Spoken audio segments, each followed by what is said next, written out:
Wala sa mga aklat ang tagumpay. Maaaring nakasulat ito, ngunit wala ang tunay na kahulugan. Wala itong sariling hiwaga. Wala rin itong talinhaga. Kung sa pagkakataon, mawala ang hiyas ng sa ating buhay, kusang bibitaw ang ginhawang matagal nating pinagpaguran.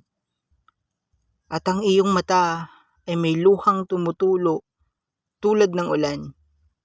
May mga tao na para sa negosyo at mayroon ding tao na para lamang sa trabaho.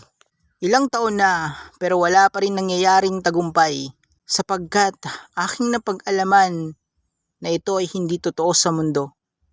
Walang madaling trabaho, lahat napapagod. Lahat tayo natatakot at nalulungkot.